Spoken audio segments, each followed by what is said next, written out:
tell everyone that we'll be recording the presentation. Tina, you can start recording when you're ready and tell us so we can start. I'll give a brief introduction before Alex's presentation. Okay, we're already on. I just hit the record button a few minutes ago. Okay. 30 seconds ago. So we're ready. Good afternoon. Dear members and friends of the Hellenic Professional Society of Texas, I'm Katerina Kourenzi, and on behalf of the board of our society, I would like to welcome you to today's presentation.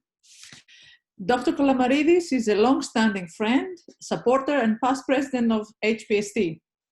As most of you already know, Alex is the creator and organizer of our annual HPST Poetry Nights for the past several years. Today, Alex is taking on a different and unique challenge to give us a glimpse into the world of genealogy and his own personal adventures to investigate his own family history. So without further ado, I turn over the virtual podium to Dr. Kalamarides. The title of his presentation is My Adventures in Genealogy Land. Alex. Thank you. Thank you very much, Katerina. Can you see me? Let's see. Okay, good. If you can see me on the screen, you will see that behind me there is, among other things, a statue of Apollo, who is, of course, the symbol of the Hellenic Professional Society of Texas, as many of you may remember. And can we go to full screen, please? Can you see? Yes. We see everybody. I'd like to have a full screen, only you, if possible. Okay. Let me see how we can do that. Mr. Nofitidis, you can choose the speaker view. Yeah, I tried the speaker view myself. Maybe we'll. It's in the upper right corner. Right. Or left if you have an iPad. So the idea is that whoever is the speaker should appear now. You can also pin Alex when he speaks. Oh, which is okay. what I try to do with everybody. You go to the upper right-hand corner and pin him. I see. Got it. Okay, good. I pinned myself. So now you probably can see me. Right? Okay, good. So behind me, you will see the statue of Apollo, who is, of course, the symbol of our society. And there is a symbolism in that because Apollo, as you know, stands for logic, rationality, and light. And that, of course, will be the purpose as we look into genealogy, how to shed light into family history. The presentation will consist of two parts. At first, in pure Apollonian sense, we will go into a little bit of the biology and mathematics of genealogy, just enough to give you sort of the tools that are needed. And then we will spend most of the time applying these ideas into my own family history. So without further ado, let me share the screen and we get going.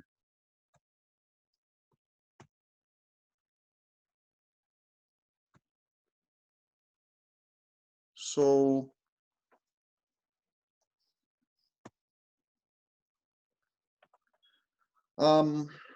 research into the lives of one's ancestors has been one of humanity's undertakings since time immemorial. It was oftentimes part of ancestor worship, an early form of religion that is still practiced in parts of Asia, Africa, and the Americas, and which came down to us in Greece as veneration of the dead since Homeric times. My focus here will be on biological ancestors, the ones with whom we demonstrably share blood, as we say in Greece.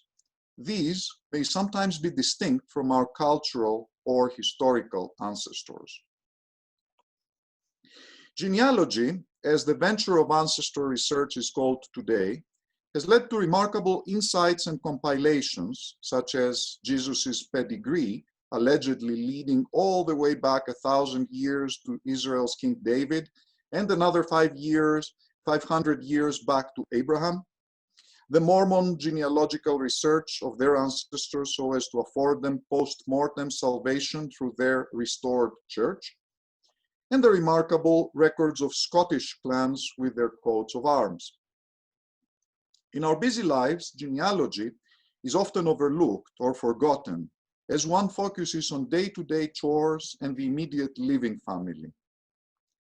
Busy lives, however, especially in urbanized settings and in the quest for upward mobility in America, lead to a sense of rootlessness and alienation, to a vacuum of a soul that yearns to be filled with a narrative. The large-scale narratives provided by history or religion at the group or state level can be lacking at the individual level because they are missing, by necessity, the family history element.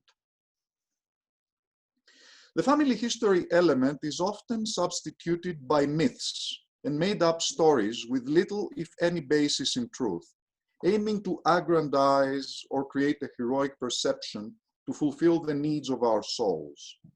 I came across such stories myself when researching my own family history. Genealogy is a bit different because it aims to build a foundation of true family history based on fact and reasonable fact-based conjecture or deduction. It is the application of the scientific method, as it were, to family history in an effort to firmly establish it within its biological, social, cultural, and broader historical contexts. The study of genealogy has two distinct yet related sides. One is the identification of one's ancestors back in time on a genealogical tree and the detailing of those lives. The other is the exploration of all the other descendants of those ancestors, the distant relatives alive today. Genetics is the basis for both of those avenues of exploration. The human genome, our DNA, present in each of our cells, is a microscopic encyclopedia that consists of 3.1 billion base pairs. These are letters in the four-letter alphabet of nature.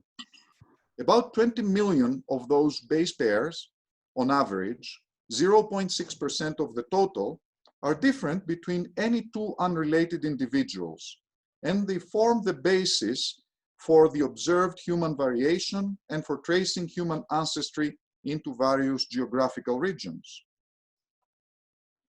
The 3.1 billion base pairs are arranged into 23 chromosomes, the volumes of the encyclopedia. Each of our cells contains 23 pairs of chromosomes, one set of 23 chromosomes from our father and the other set from our mother. There are two caveats.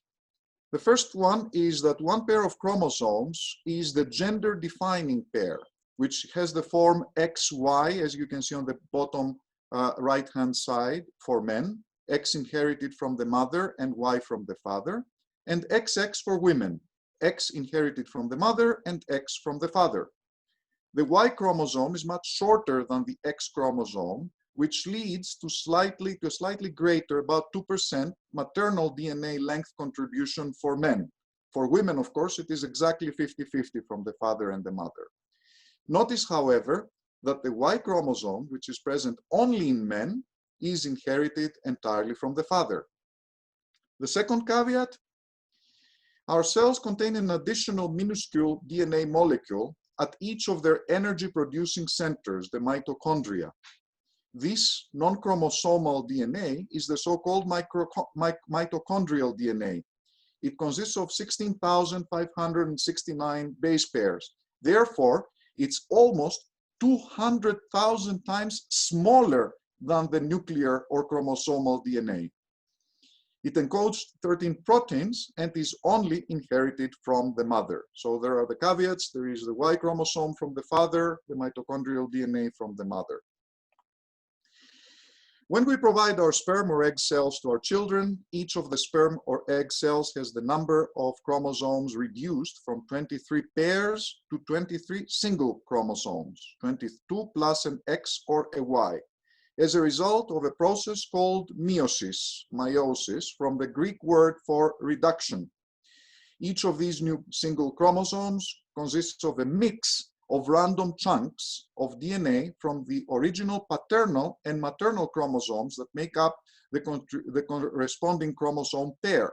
In essence, these random DNA chunks are what determines the amount of genetic material that our child inherits from each of its 4 grandparents. These chunks form the basis for genealogy.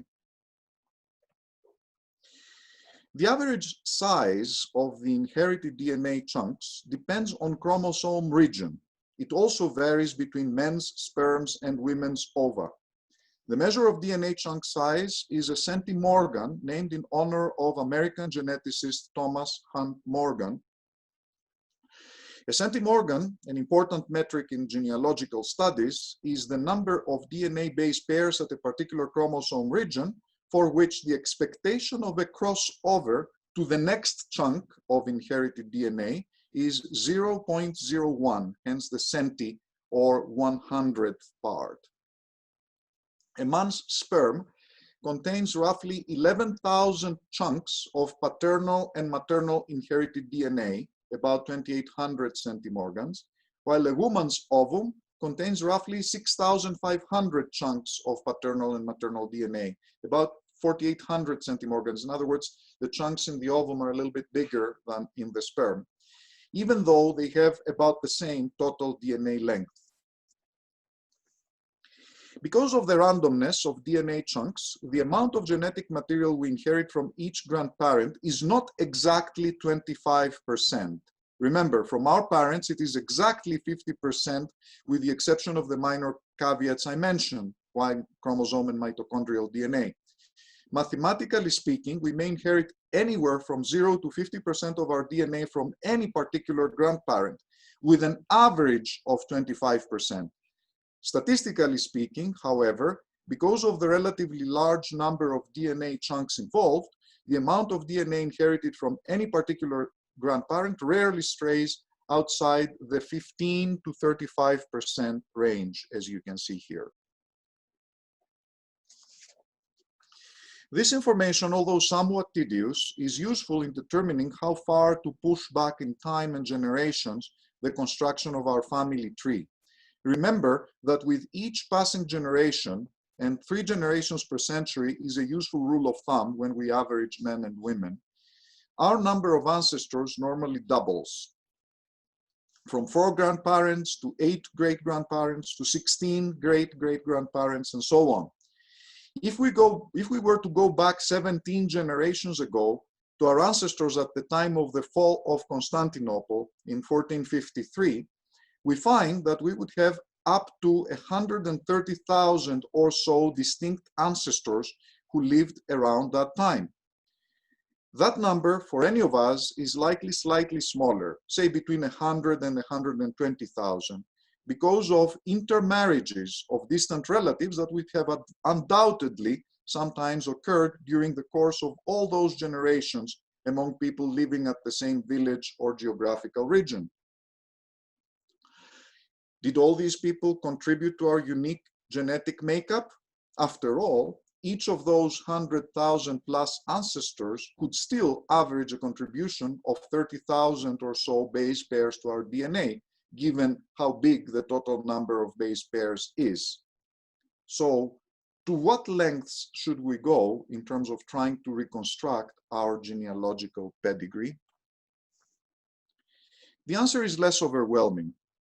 Since the paternal and maternal DNA is inherited in chunks of the order of several hundreds of thousands of base pairs, within a few generations, typically when one goes back 7 generations or more, certain ancestors begin to fall off from the tree, in the sense that none of their DNA made it to us, none. We can say with certainty that all our ancestors up to at least 6 generations or 2 centuries ago, in other words, our up to 64 great-great-great-great-grandparents positively contributed to our genetic makeup. But if we go back many more generations, then some of those ancestors, we don't know which ones, are irrelevant. They did not contribute anything to us. If we do the math in reverse, which you see on the right-hand side, it turns out that the total number of distinct people who contributed genetically to each one of us from any distant generation is on the order of 700 people to a couple of thousand. That's all. Not the 100,000 plus from the Konstantinos Paleologos generation, not everyone under the sun from the Alexander the Great generation, whatever the My Big Fat Greek Wedding scenario would want you to believe.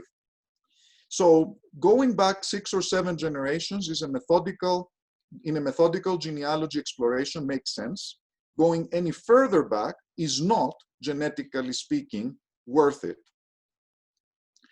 There are 2 exceptions. 2 of our ancestors from any generation, however distant, are unique, can be identified in principle, and we know with certainty that in the case of men, contributed to our DNA. One is the purely patrilineal sequence of ancestors, the ones from whom we get our last name and with whom we always share the 57 million or so base pairs of our Y chromosome, minus chance mutations, which average about 2 base pairs per generation on the Y chromosome. The other is the purely matrilineal sequence of ancestors with whom we always share the 16,569 base pairs minus chance mutations, which is typically less than 0.01 base pair per generation, in each of the hundreds of mitochondria in every cell. These 2 unique genetic lines can be used to trace human migrations over tens of thousands of years, as you can see on these maps. Because last names are, in many cases, patrilineal, one can sometimes go back several centuries in that line. Hebrew genealogies and Scottish clans are based on that principle. Alas, the same help is not available in the matrilineal line, presumably since in human societies there was generally no need to affirm the origin of a mother's offspring with a name. If we wanted to be genealogically and biologically correct, we ought to use the matrilineal last name alongside the patrilineal one, as opposed to using a mother's paternal last name, as they do here in Mexico, or a father's last name, as in the case of Orthodox countries and Greece. One final useful notion is the degree of relatedness with one's ancestors and relatives. That is equal to 1 degree between parents and children, and increases by 1 as you trace the genealogical tree to various relatives or ancestors. Grandparents and full siblings are 2nd-degree relatives, great-grandparents and half-siblings are 3rd-degree relatives, and so on. With each added degree, the average amount of shared DNA drops in half. For direct ancestors, that starts with the parents, 50% almost exactly from each, while for living or side relatives, that starts with the full siblings, 50% on average with each. The amount for siblings can theoretically vary between 0 and 100% in the case of identical twins. For simple full siblings like myself and my sister Yuli that you can see here, it's likely somewhere between 45 and 55%. So, for example, first cousins who are 4th-degree relatives share 12.5% of their DNA on average, although the specific amount can theoretically vary between 0 and 50%. The same 12.5% applies to each great-grandparent, that's what I have here, who are 3rd-degree direct ancestors or 3 generations back. So from a particular great-grandparent, on average, you share 12.5%. It can be as high as 20 or 21%, can be as low as 4 or 5%. A corollary of the reduction in half in genetic connection with each added degree of relatedness is that the average number of living relatives roughly doubles. This point is important to remember when we do a genetic test such as Ancestry DNA, MyHeritage, 23andMe, etc. These tests provide 2 pieces of personal information: the approximate proportion of our DNA that is associated with people who live in certain geographical regions, and the degree of shared DNA in centimorgans with other individuals who are in the testing company's database and may thus qualify as distant relatives.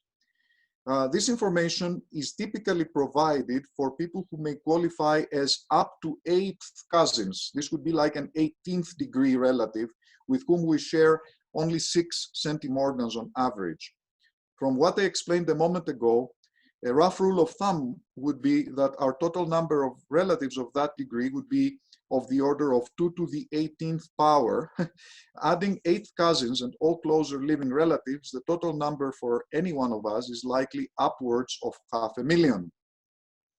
I took the test on Ancestry DNA since it has the largest database of potential matches in the US, more than 15 million of matches as of latest, of potential matches as of latest count. In other words, upwards of 5% of the US population is in their database.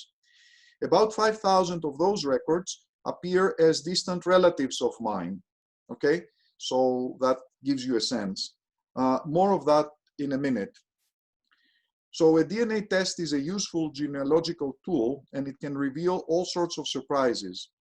A good friend of mine recently discovered, after more than half a century, that 2 of her childhood neighbor friends turned out to be her half-siblings, legacy of her since departed father. However, a DNA test is not the key to developing one's family tree. For that, one needs all sorts of other resources and a dose of serendipity. Discussions with older relatives, ideally recorded and triangulated so the information can be confirmed or explained. Publicly available records and archives, including birth, death, marriage, baptismal, travel, and census data. All documents and mementos, such as letters, photos, wedding invitations, diaries, and books. One significant help, especially for those from a small part of the world like Greece, is last names. In Greece, we have been fortunate to have diverse and sometimes rare last names, plus the fact that most of our last names have been invented in the last few generations. A rare last name in the tree is a boon because finding others with that last name, for example, from the website I have there at the bottom, από πού κρατάει η σκούφια σου, is really usually guarantees that they will be distant relatives. It is very important to keep a dated diary of entries in which interviews and findings get promptly written. You don't wait for a few months to write them up and summarized. More important than anything in this search, however, are 2 human qualities in the researcher. An open mind, willing to logically challenge long-held assumptions, especially since skeletons will eventually start to fall out as closets are opened. And patience, since answers will take years, sometimes decades, before they become apparent. Time now to get personal.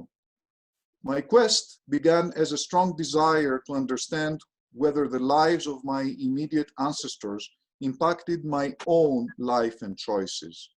It was for many years a source of curiosity how much I knew or thought I knew about my grandparents, and how little I knew, if anything, about their parents, my great-grandparents. Closer to home, I had always been able to trace many elements of my father's and my mother's personalities and characteristics in myself, but I had questions. Why did my parents make the life choices they did, some of which had been extremely painful to me? Where did their characteristics and actions come from? Does history repeat itself? Can I trace those patterns back in generations and learn from them? How might my ancestors' stories cast a light or shadow to my story? For clarity, I will use maiden names for all women. My parents were very different from one another. My father, Tassos Kalamarides, 1936 to 2009, came from a Greek family that lived in Alexandria, Egypt, until the nationalizations of foreign-owned enterprises by nationalist Egyptian leader Gamal Abdel Nasser forced them to emigrate from Egypt to various parts of the globe in the late 50s. His parents, my namesake Alexandros Kalamarides and who had been a cotton merchant in the Nile Delta, and his wife, Georgia Karnavoura, a homemaker, settled in Athens. My father, the youngest son, had enjoyed a carefree, affluent upbringing in Alexandria before the move to Athens. An elegant individual with an encyclopedic memory, a gift for languages, intelligence, and wit, his career prospects were very good, even though he did not care to use his gifts and social advantages to further his position. A restless soul, he got coveted jobs in telecom, insurance, shipping, aviation, electronics, hospitality, photography, even computer programming in the days when this was quite uncommon, but didn't stay long in any of them. Eventually, he left Greece, and his wife and two little children, me and my slightly younger sister, and lived for many years in various parts of Europe, such as London and Monaco, and in the Middle East. As we say in Greek, he was a bit of polytechnitis και ερημοσπίτης, or jack of all trades. My mother, Evgenia Papadaki, came from a village family from Rethymnon, Crete. Her parents were Georgios Papadakis, a police officer, and his wife, Erofili Papadaki. Erofili was a beloved and respected school teacher and war hero at their lovely mountain village of Spili, a street of which today bears her name. The family moved to Athens with a wave of Greek urbanization in the early 50s to enhance the education and career opportunities of their children. My mother, the eldest daughter, a very beautiful woman, inherited a mind oriented to logic, mathematics, analysis, and the big picture. The first female graduate with an electronics engineering degree in Greece, she spent her working years with the Greek Telecom, from where she retired, a vice president in the late 80s. After our father left us in the late 60s, she was the one who stood tall under the circumstances and raised my sister and me impeccably. The very different attitudes and behaviors of my parents generated over the years all sorts of question marks in my soul, which were a large part of the impetus for my genealogical search for the truth. You can see here the genealogical tree, which has the 4 grandparents. What we will do now is embark on an adventure in each of the 4 branches. Due to the family circumstances, I grew up very close to my mother and grandmother Erofili. My grandmother was a true family matriarch. She fostered the creation of a family apartment building, Polykatikia, at the suburb of Nea Smyrni in Athens, so that she would have all her children and grandchildren around her for as long as she lived. She did so without ever coercing anyone. An educated and compassionate woman, she had a seldom seen today charisma, a gift for listening. This made her an ideal friend and confidant, a confessor and psychoanalyst for all of us. She valued friendships enormously and always taught me stories and examples of friendship from ancient Greece and beyond, while helping with primary school homework around the Mangali on winter days at home in Athens. My grandmother's affinity for friendships stemmed in part from her own upbringing. Erofili was born and raised at Anomeros, a proud and mountainous village in Rethymnon's remote Amari Valley in Crete. You can see it on the map. The word Amari, from Italian amaro, or bitter, evokes that other remote outcrop of the mountains of Crete, Sfakia, from Sfaka, the bitter oleanders that grow in the arid gorges. Back to my grandmother, she was the fruit of a teenage love affair between my great-grandfather, Antonios Mavrogiannakis, and great-grandmother, Anna Linoxilaki. Antonios was a farmer from the nearby small village of Agios Ioannis. In time-honored Cretan fashion, he abducted the willing young Anna and married her. The love affair did not last. Her parents divorced while Erofili was still a baby, and they separately then left to seek their fortunes in America, leaving the little girl at Anomeros with her maternal grandparents, Antonis Linoxilakis, you can see them at the picture on the bottom right-hand side, who was the village baker and had spent part of his youth as a laborer in late 19th century America, and Athina Michalaki. My great-grandfather, Antonios, or Tony Mavros, headed for Sioux City, Iowa, where some of his siblings had settled, and spent the rest of his life there, working for the railways and playing the Cretan lira in the evenings. He never visited Crete again, although he always sent money to his sole daughter and her family. My great-grandmother, Anna, spent her life in Manhattan and married a Greek-American restaurant owner from Asia Minor, Ted Skouros.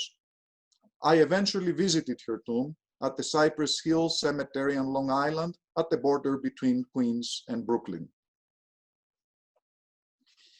I found the Ellis Island records of both my great-grandparents' arrivals in America in 1912 and 1916 on the Ellis Island Foundation website, with exquisite details of the boats they took to America, who met them upon arrival, what were their destinations in the US, and what were their first addresses in this country. Many people from the Amari Valley of Crete emigrated to America in the great wave of European immigration in the 1910s, so that today, whenever I check out the hundreds of thousands or the hundreds or thousands of my distant relatives on the Ancestry DNA website, a disproportionate number have last names typical of the Amari Valley. One of the top entries in my Ancestry DNA distant relatives list is a Sacramento lawyer by the name of Ari Dzikas. I sent him a message to see if we could figure out how we might be related and hit the jackpot. His father, Georgios Dzikas, turned out to be a 100-year-old second cousin of my grandmother Erofili, a Nazi resistance hero who emigrated to America at the height of Greece's civil war in the 1940s, became a successful real estate agent in California, and was president of the Pancretan Association of America for a number of years. I could not resist the temptation to go visit them with my mom on one of her sojourns with me in America, and we did so shortly before his 100th birthday in 2018. It turned out that he had lived in Manhattan at my great-grandmother's place upon his arrival in America for 18 months, and he had researched family genealogy extensively. So I learned from him that the family last name Linoxilakis originated 5 generations ago from a great-great-great-grandfather, Michalis Portalios, from an old Venetian family of Rethymno, who was quite irascible. So he was likened to thin, ready-to-ignite wood, linoxilo in Greek. I also ascertained my relatedness to Kostas Linoxilakis, a famous footballer with Panathinaikos in the 50s and early 60s. Back in Crete, my grandmother grew up at the village of Anomeros with grandparents, uncles, and cousins, but without parents or siblings. She was always well cared for, thanks to the remittances from her father. An artistic soul, she took up oil painting, learning French, playing the mandolin, and collecting 78 RPM records for her Victrola. But her longing for more than an extended family was, I believe, what made her seek out and form a number of lifelong friendships. Spili, at the neighboring Agios Vasilios Valley of Rethymnon, and the place I identify as my family village, was the village of Erofili's husband, my grandfather Georgios Papadakis, whom she married in 1933. A soft-spoken, avid reader who combined cleverness with wisdom due to his life experiences, my grandfather was a military man. As a youth, he joined Greece's expedition to Asia Minor with the Order of Cretan Gendarmes, Tagma Kriton Chorophilakon, leaving behind his parents, Nikolaos Papadakis and Evgenia Pavlaki, who passed away at Spili in his absence, victims of the Spanish flu pandemic in early 1919. My grandfather, who fought at the Sangarios River battle and elsewhere, was captured by the Turks in Asia Minor and spent 1.5 years in Turkish prisons before eventually returning to Spili in 1924. Recipient of a special medal for bravery, he did suffer from lifelong PTSD, which expressed itself in agonizing nightmares. He never talked about these indelible experiences to the family, experiences that I had to deduce from my readings of others of his generation, especially the books of celebrated novelist Ilias Venezis. When the Nazis occupied Crete in 1941, he resigned his police post so as to not serve under the Germans, and he did not rejoin after the war so as to not take sides in the civil war that ensued. My grandfather's mother, Evgenia Pavlaki, came from a nearby historic village, Argyroupolis, which underwent lots of telling name changes in its long history. The water-rich site was one of the most important cities of Crete in Roman and early Christian times, Lappa. The Byzantines changed it to Argyroupolis, Silver City, or Stimbolin, just like the colloquial name for Constantinople, which later the Turks adopted as Istanbul. The place eventually faded in importance, and in Ottoman times it came to be called Gaidouropolis, the town of donkeys, since the plentiful water made it an obligatory donkey stop. In 1878, the proud villagers restored its original Byzantine name. Back at Spili, my grandfather's pandemic victim father, Nikolaos, came from a line of priests, hence the last name Papadakis, and our family tradition of always sitting at the front row at the village church. Talking with older relatives at Spili many years ago, I discovered that his grandfather, Angelis Vlatakis, was one of the celebrated 4 martyrs of Rethymnon, a group of 4 brothers and cousins from the village of Melambes, overlooking the Libyan Sea, who were tortured and executed by the Turks in 1824 as instigators of the unsuccessful 1821 Greek Revolution against the Turks in their part of the island. Their story is especially significant since they had been forced to become crypto-Christians. Muslims, for all external purposes, they had changed their last name to Redzepis, just like the name of the ruler of Turkey today. And they simply proclaimed their Christianity and fought the Ottomans when the 1821 Greek Revolution broke out. Their execution by the Ottoman authorities was a big and sensational affair in Crete at the time, and it was duly accompanied by reports of a number of minor miracles, which led the Orthodox Church to canonize them shortly afterwards, and to build a large church next to the sycamore tree where they were hanged at the town of Rethymnon. Angelis's son, my great-great-grandfather Georgios, decided to move from the village of Melambes to Spili, where he became a priest, just like his martyred father. Unlike his canonized father, however, this enterprising and perhaps slightly rebellious ancestor practiced black magic on the side, a practice which over time gave him a lot of power over the superstitious at the time Christian and Muslim communities of Spili.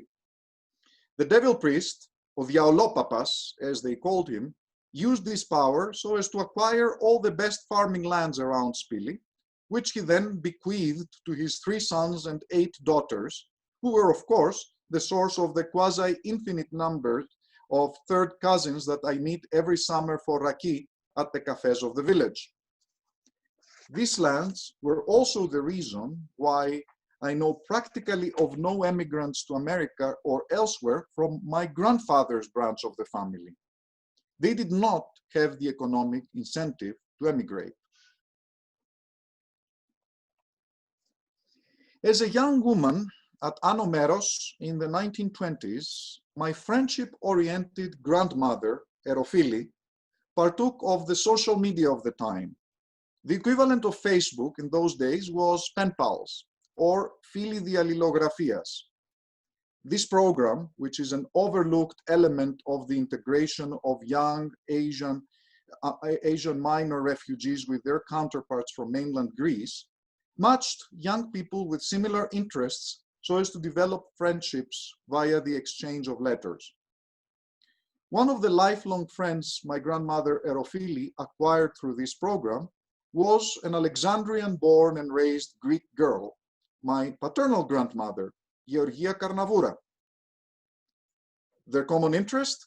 They both traced part of their ancestry at the village of Anomeros in Crete, where Erofili lived before her marriage. Georgia's mother, Marika, lived at Anomeros with her husband, whose last name was Kaparos, and their two little daughters, Kleoniki and Asimina, my paternal grandmother's older sisters. I tried for many years to determine my great-grandmother Marika's last name. So when I came across the 100-year-old Sacramento uncle who hailed from the same village, I asked him. He didn't know, but he immediately gave me the name of a village elder at Anomeros who had the best memory and records and would surely help me. Armed with that information, I arrived at Anomeros one bright morning in late August 2018 during my annual sojourn on Crete and started asking around for that village elder, only to be met by puzzled stares. Eventually, one of the men at the cafenio approached to let me know, sotto voce, that the man I was looking for had just been murdered a few weeks earlier, a vendetta retribution for a crime he had committed a decade before. Nobody, of course, was arrested for the crime, even though everyone knew who the two perpetrators were. Such are the wayward ways of Crete, even today, which resulted in my reaching a dead end in the quest for the family name of that great-grandmother. In the early 1900s, great-grandmother Marika apparently became a widow. She eventually met a young merchant from the town of Rethymnon, Kostas Karnavouras, remarried, and moved with the girls and her husband to Alexandria, Egypt, where Kostas set up a small trading business in African goods, and where their daughter, my paternal grandmother Georgia, was born.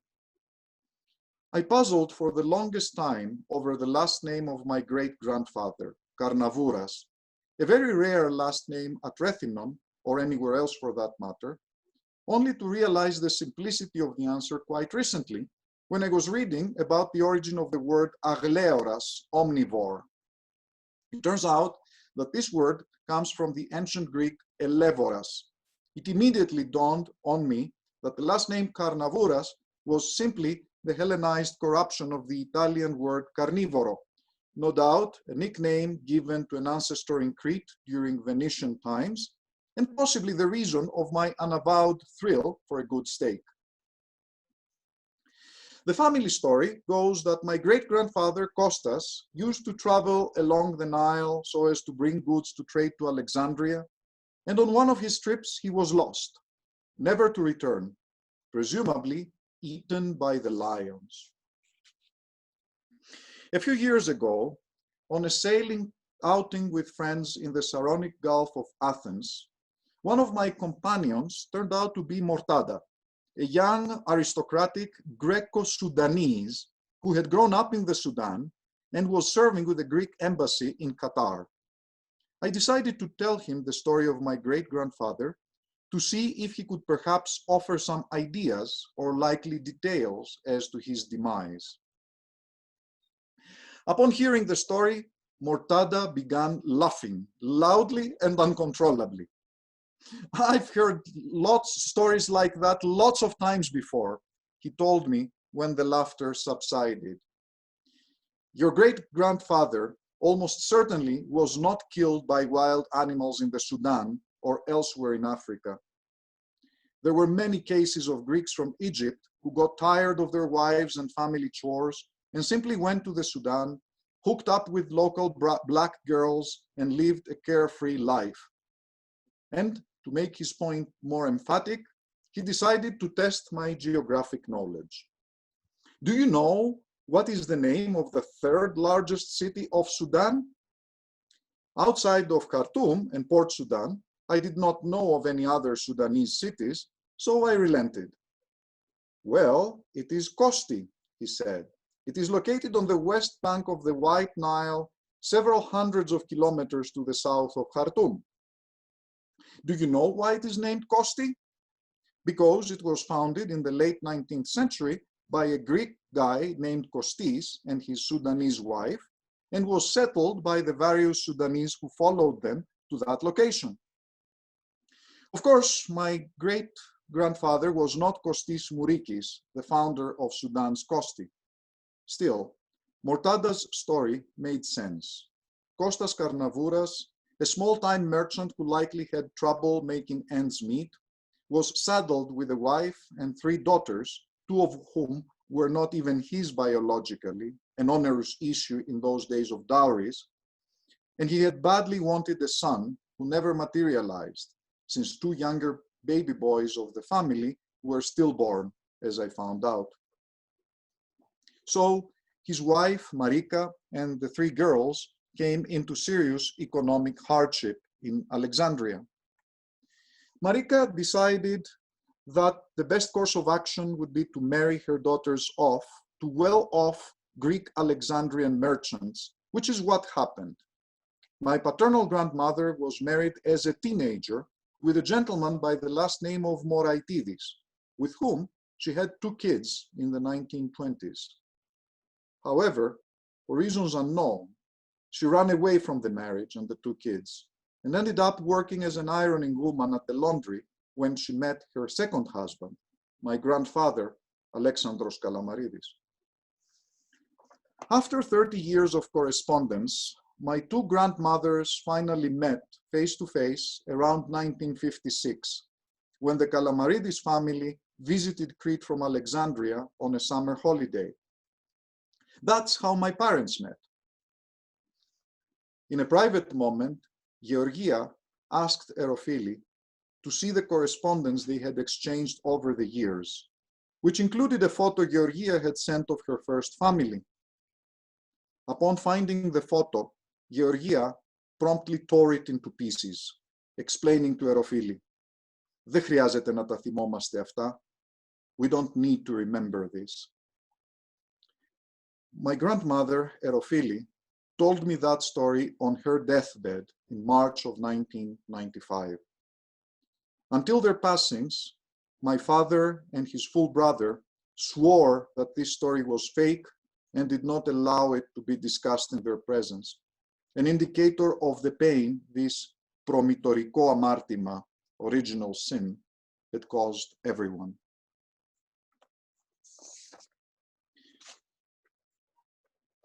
My paternal grandfather, Alexandros Kalamarides, arrived in Alexandria in 1923, a refugee from Smyrna at the age of 26.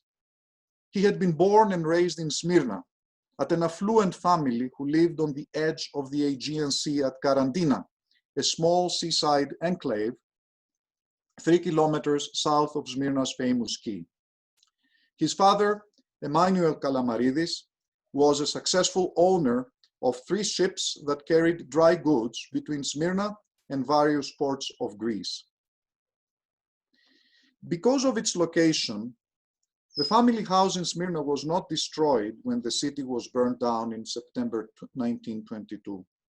It was simply occupied by a Turkish family, although my great-grandfather and his son-in-law were brutally killed by the swords of the advancing Turkish irregular soldiers, the infamous Tsetes, in the process. The rest of the family fled to Piraeus as refugees, except for my grandfather, the eldest son, who stayed in the house for several months, hidden in a secret basement with the consent of the family who occupied it, in hopes of salvaging the family property the way some of the Levantine families did. As it became clear that nothing would be saved, he traveled to the resort town of Chesme, from where he rowed a boat across to the Greek island of Chios, and from there to Piraeus, where he reunited with the rest of the family. In Piraeus, the decision was made for the family to emigrate to Egypt, so as to rebuild their lives and avoid the misery of the rest of the Asia Minor refugees who had flooded Greece. In the same way, another Smyrniot, Aristotle Onassis, who was a classmate of my grandfather's youngest brother, moved to Argentina. In Alexandria, they indeed rebuilt their lives and their affluence, my grandfather as a cotton merchant, until they became refugees for a second time in the late 50s, as discussed. The Smyrna house still stood in 1962 when my parents visited Smyrna and took pictures of it from the outside. However, when I visited in 1988, an apartment building similar to those of Athens had taken its place, a result of the urbanization and population growth of Turkey. Just like the vast majority of Greeks and other Europeans, the so-called Levantines, who had emigrated to Smyrna in the 19th century so as to partake in the trading opportunities afforded by the greatest port of the Ottoman Empire, my great-grandfather Emmanuel's family was not originally from Smyrna. We knew that they had gone to Smyrna after a sojourn in Piraeus, but not what their origins were. The last name is so rare that I did not know of other Kalamarides in existence outside my immediate family, and an intriguing geology professor in Chicago, Ruth Kalamarides, whom I had encountered in the Science Citation Index. 2 years after my father's passing, in 2011, Facebook came to the rescue in an unexpected way. On August 15, my cousin, Maria Kalamaridou, received name day wishes on Facebook from a stranger, a certain George Kalamarides, who had mistaken her for one of his nieces. My cousin promptly directed him to me as the family historian, and I was thus able to piece together that part of the family history. Despite appearances to the contrary, the Kalamarides family, it turned out, to my surprise, were as Cretan as my mother's side of the family. My great-great-great-grandfather's last name was Kalamarakis, and he was a shepherd at the village of Kampanos, a mountainous and windswept spot at the Selino district south of Chania in western Crete in the 1820s. Apparently, this ancestor committed a crime. He most likely killed a high-ranking Ottoman officer, and so he had to flee with his family to escape harsh punishment. These events were quite common in Crete in the 18th and 19th centuries, and they led to waves of refugees from Crete to mainland Greece or the Greek islands. That's why Kritikos or Sfakianos or Chaniotis are quite common last names in various parts of Greece. That was also the inspiration of the extremely moving romantic poem Kritikos by Greece's national poet Dionysios Solomos. Instead of leaving the island, however, my ancestor moved to an arid and barren corner of Crete, the Akrotiri Plateau, near the town of Chania, and effected a simple identity change by modifying his last name from Kalamarakis to Kalamaridis. There, at the spot of 2 unused Venetian watchtowers, he created the family settlement, which he called Kampani, presumably in honor of Kampanos, the village of his origin.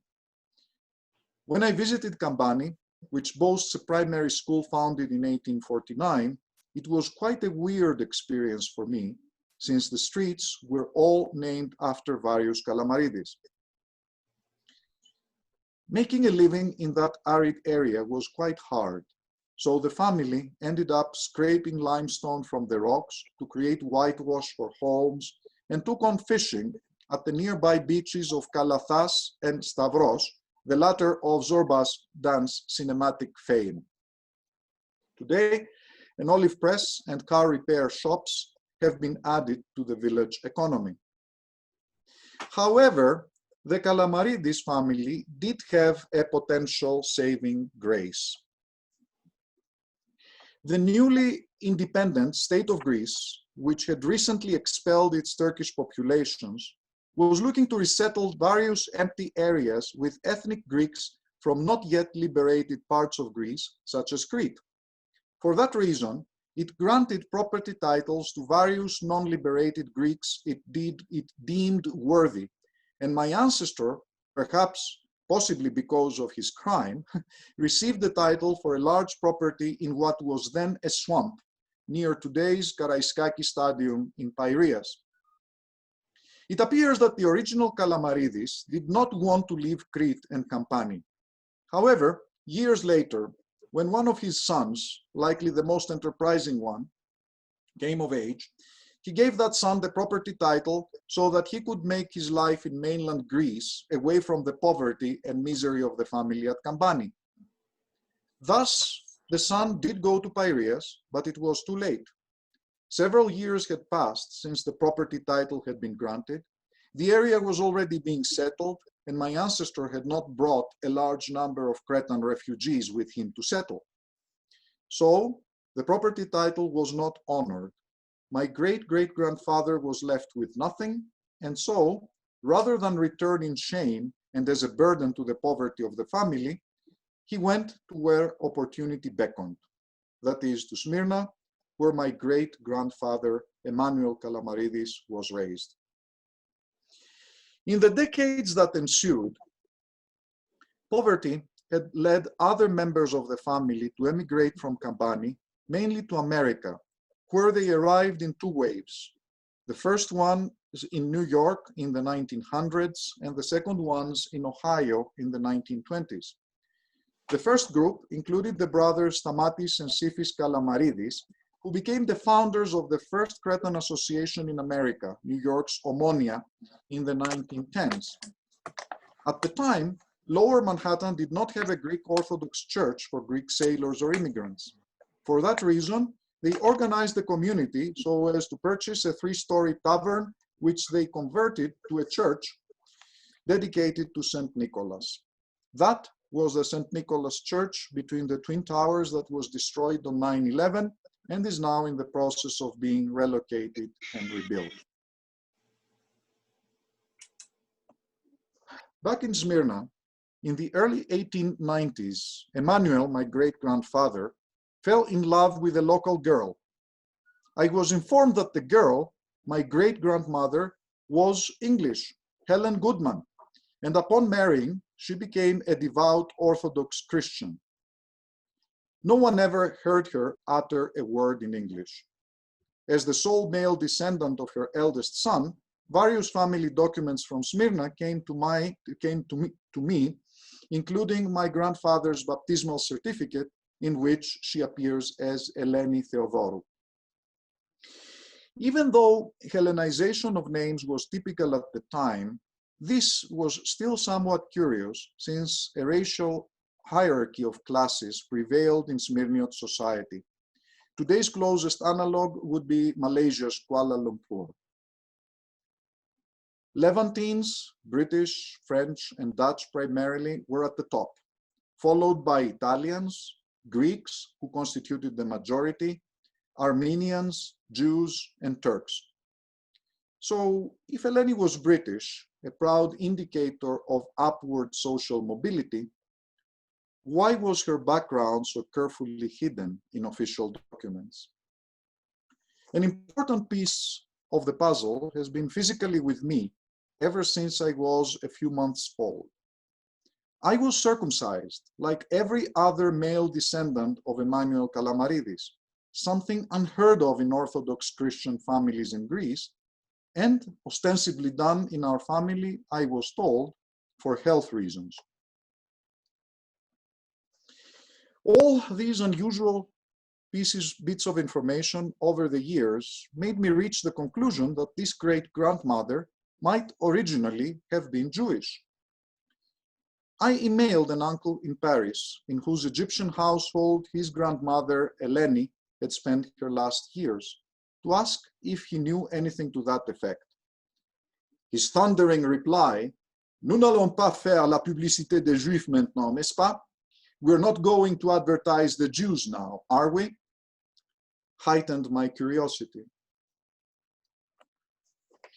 In September of 2016, while in London on business and with a free morning to spare, I decided to head to the London Metropolitan Archives to look for answers.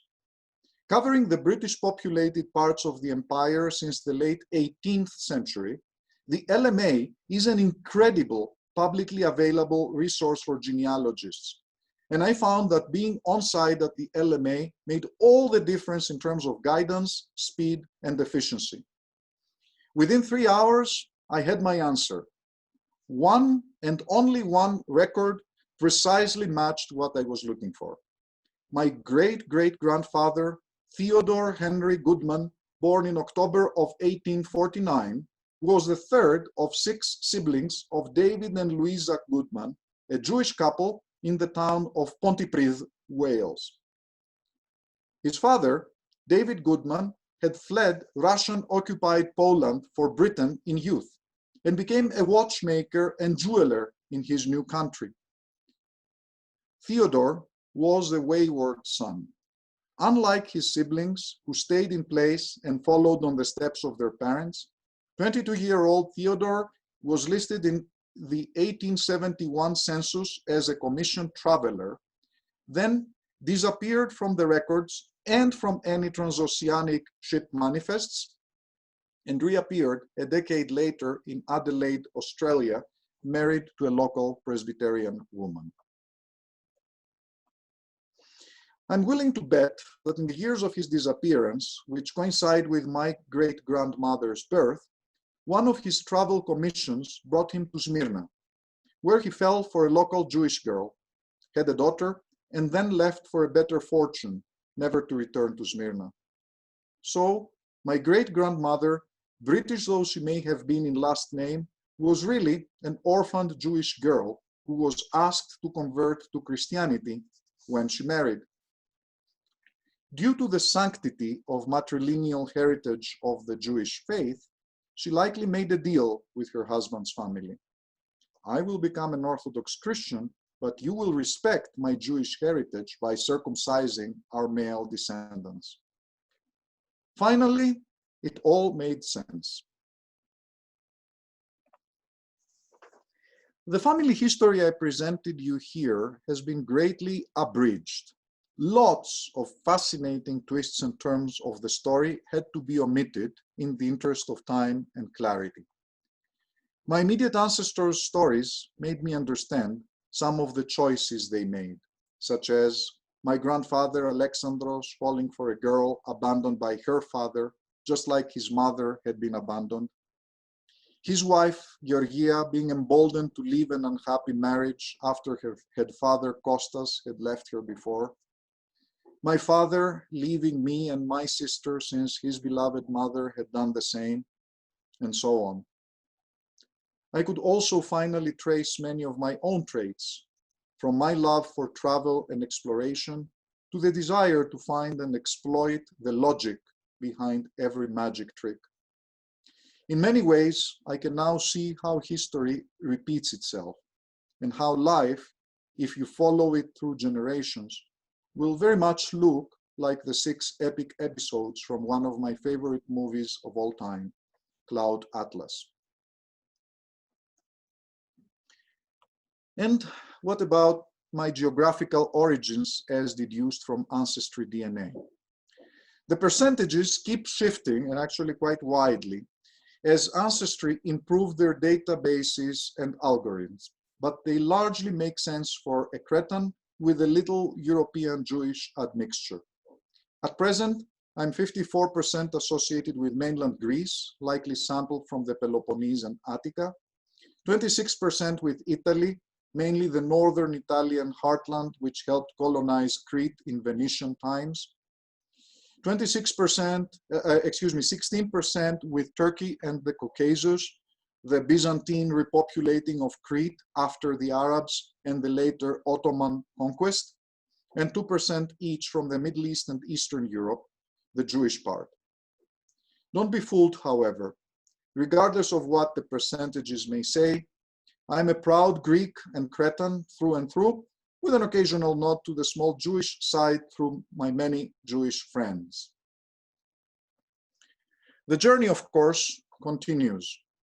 I still need to find and visit my distant relatives in Iowa, hook up with the large Kalamarides clan in Connecticut, Alaska, and elsewhere, seek the Papadakis ancestors' Necronomicon, check out my Y and mitochondrial DNA haplotypes, and why not, trace any Sudanese second cousins in Africa. I hope my story has inspired you to go out and do the same wherever the exploration takes you. Thank you for your attention.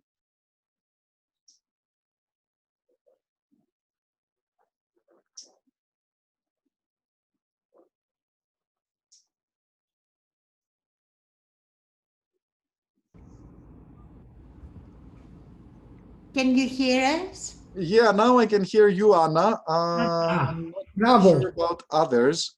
Alex, we thank you for moving us to no end because your steps we followed, and we also imagined what we could find based on our suspicions, right, on our ancestors. But it takes tremendous courage and bravery to open up and tell us all of that, and we thank you. We truly thank you. We do thank you. Thank you. It was a difficult decision, but I think one that has been worth it. Yeah. Thank you, Anna. Absolutely. I'm sure. I have tears, okay? You really oh my God. moved me. Yeah. Thank You you. did very Feels great. Thanks. Well, Yeah. thank you all. What an amazing story. Yeah, it is. And you find amazing stories if you look for them. The key is to look for them, to be, in a sense, develop enough bravery to face the answers as they come through. Because very often you will see an answer in front of your eyes and you will not be willing to look at it and acknowledge it because it may be different from what you thought, or it may not be quite as pleasant as you might have considered it to be. You know, we tend to sometimes make our ancestors to be a little bit more heroic than they are. And the point is that there are, that there are heroic acts and there are heroes, but then these are human beings who lived just like us. Exactly. And the point and my experience with this is that you will know, that you are coming to the truth when the whole story makes sense as something that would have happened almost like today. The kind of things that you saw in Cloud Atlas, for example, for those of you who have seen that movie. No, I haven't seen it. We will look at it. Yeah. Alex, it's simply wonderful presentation. Very valuable. Thank you so much. John, great that you could join. I would love to have an opportunity to meet you at some point, as well as, of course, to catch up with Ruth, with whom we had connected many years ago. I remember that we were supposed to meet at the airport in Chicago many years ago, and that then, in the end, for health reasons, had not materialized. Alex, I'm right here. I live in New Jersey now. And the health reasons was my husband who was dying at the time, I believe. Right. And you swore at that point we were not related. But this was a fantastic presentation. And the Stamati that you mentioned in New York City is my grandfather's brother. There you go, exactly. They were the 4 Kalamarides brothers that came to America at probably around 1899 or 1900, I want to say.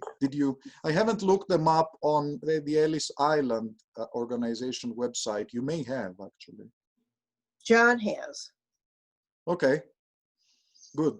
Yeah, but now you understand how everything kind of falls in place in a certain sense.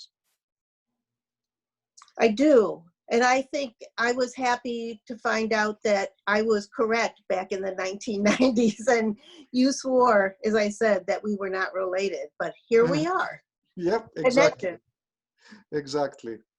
Exactly. Good. My son Jamie, who you're acknowledging here too, would love to meet you, I'm sure, and find out more about what we have in common. Exactly, exactly. And I would love to do that. We'd look forward to it, Alex. Yes, we would. Excellent. Excellent. Well, everyone, thank you. Thank you all for being here with us and doing this. And so, well, I will say goodbye at this point. And till the next event of our society. Bye, everyone. Bye. Bye, Alex. Bye, Alex. Bye, Alex. Thank you. Bye. Thank you, Alex. Bye. Bye, Maria. Goodbye. Bye. Mama, good to see you. Bye. Know who all were there. I'm proud that I'm your cousin. I'm very proud. Yeah. Good. Στο επανειδήν. Again, congratulations, Alexandre, as always. Fantastic. Thank you. Thank you. Ευχαριστώ. Bye, Dimitri, Katerina. Have a great rest of the day over there in Houston. You too. Thanks. Bye. Bye-bye.